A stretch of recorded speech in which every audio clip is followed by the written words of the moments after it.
আসসালামু আলাইকুম রহমতুল্লাহ। সকলকে অভিনন্দন জানাচ্ছি, সেই সাথে স্বাগত জানাচ্ছি কাম টু কোরআন ইউটিউব চ্যানেলে। আমার এই চ্যানেলটি অনেকটাই নতুন, সকলকে স্বাগত জানাচ্ছি আমার এই চ্যানেলে। আজকে আমরা পবিত্র কোরআন সম্পর্কে কিছু মৌলিক তথ্য শেয়ার করব ইনশাল্লাহ, যেগুলো খুবই গুরুত্বপূর্ণ এবং আমাদের জানা উচিত। পবিত্র কোরআনে আল্লাহ তাআলার পবিত্র কোরআন হচ্ছে মহান রব্বুল আলমিনের একটি অকাট্য দলিল, যেগুলো মহান রব্বুল আলমিন নিজে থেকে মানুষের কল্যাণের জন্য এই পৃথিবীতে প্রেরণ করেছেন হজরত মুহাম্মদ সাল্লাল্লাহু আলাইহি সাল্লামের মাধ্যমে।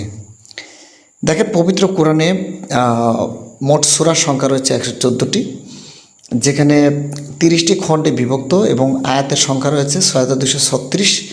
মতান্তরে 6666 বা 6349 এরকমটা হতে পারে, তবে 6236টি এটা হচ্ছে সবচেয়ে গ্রহণযোগ্য মতামত। ওকে, এবারে পুরো পবিত্র কোরআনে শব্দের সংখ্যা রয়েছে 77,437টি, যেখানে হরফের সংখ্যা অর্থাৎ যে 29টি বর্ণ রয়েছে আরবি, এই 29টি বর্ণ ব্যবহার করা হয়েছে প্রায় কতবার দেখেন, এখানে 3,23,015টি হিসেবে ব্যবহার করা হয়েছে। এরপরে রুকুর সংখ্যা রয়েছে পবিত্র কোরআনে 558টি, যেখানে মাক্কি সূরা রয়েছে 86টি এবং মাদানী সূরা রয়েছে 28টি। দেখেন, বিস্তারিত বলতে গেলে ভিডিওটি একটু বড় হবে, তবে যেহেতু তথ্যবহুল একটু বড় হলে সমস্যা নেই। এখানে মাক্কি সূরা, যেগুলো মক্কায় রাসূল সাল্লাল্লাহু আলাইহি ওয়াসাল্লাম মক্কায় অবস্থানকালে যে সকল সূরা নাজিল হয়েছিল ওই এরিয়াতে এই সূরাগুলোকে মাক্কি সূরা বলে, এবং মদিনায় অবস্থানকালে যে সমস্ত সূরা নাজিল হয়েছিল রাসূল সাল্লাল্লাহু আলাইহি ওয়াসাল্লামের উপরে বা ওই এরিয়াতে থাকাকালীন ওই সূরাগুলোকে মাদানী সূরা বলে। মাক্কি সূরার সংখ্যা 86টি, মাদানী সূরার সংখ্যা 28টি, মোট 114টি সূরা। পবিত্র কোরআনের এই 114টি সূরা অবতীর্ণ হতে সময় লেগেছিল 23 বছর। যদি আমরা সাল হিসাব করি তাহলে সেটা 610 খ্রিস্টাব্দ থেকে 632 খ্রিস্টাব্দ পর্যন্ত প্রায়। এই সূরার প্রথম অবতীর্ণ আয়াত যেটা, সেটা হচ্ছে সূরা আলাকের 96তম সূরা, যেটা সূরা আলাক, যেটাকে আমরা ইকরা বিসমি রব্বিকাল্লাযী খলাক এভাবে পড়ে থাকি। এটি 30 নম্বর পারায় রয়েছে সূরাটি, 96 নম্বর সূরা।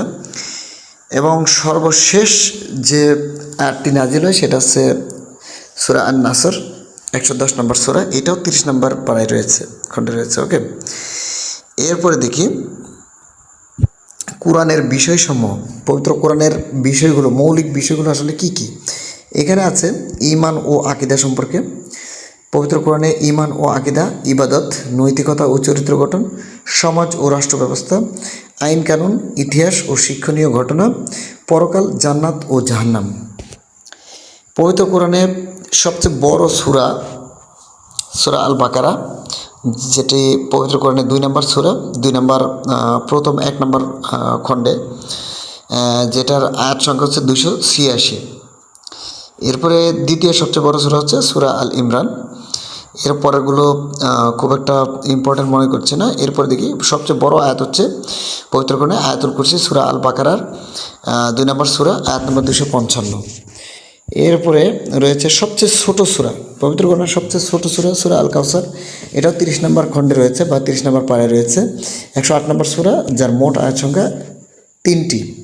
এরপর দেখি ছোট আয়াত, পবিত্র কোরআনের সবচেয়ে ছোট আয়াত সূরা আল কাউসারের 1 নম্বর আয়াত, যেখানে আছে ইন্না আ'তাইনাকাল কাউসার। এরপরে রয়েছে নিশ্চয়ই আমি আপনাকে কাউসার দান করেছি। ওকে, পবিত্র কোরআনে 25 জন নবীর নাম উল্লেখ রয়েছে। এখানে নবী এবং রাসূলগণের নাম এখানে দেওয়া আছে।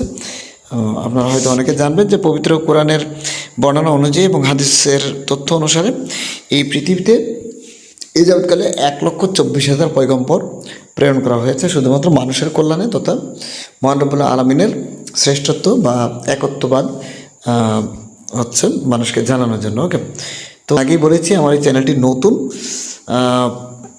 সাবস্ক্রাইব করবেন ইনশাল্লাহ। আসসালামু আলাইকুম ওয়া রাহমাতুল্লাহ।